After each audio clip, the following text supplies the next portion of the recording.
Member Vancouver West End. Thank you, Honourable Speaker.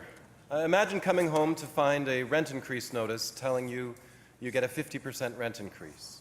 Imagine coming home to learn that, according to your landlord, your building will collapse unless you leave soon.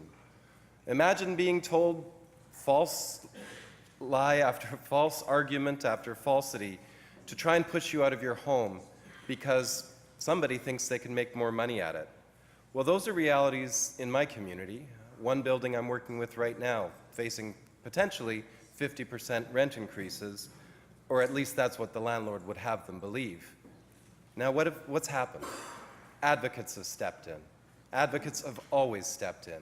These stories, I've been telling this House for years, but one constant through these stories is the advocacy of neighbors, the joining together of neighbor to neighbor to stand up for their community, for their right to live in a home that they pay their rent on, that they do the right thing for, and that stand up to make sure that the law actually works for them.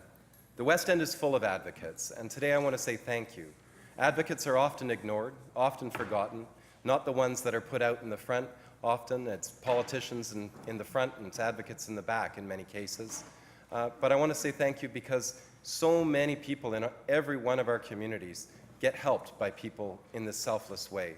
They're not looking for anything for themselves.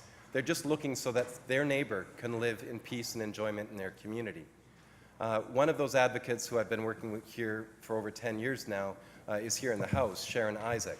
She's an incredible woman who helped found Renters at Risk and has been leading the way in calling for residential tenancy reform for years, and I want to thank her personally. But it's not just her, of course.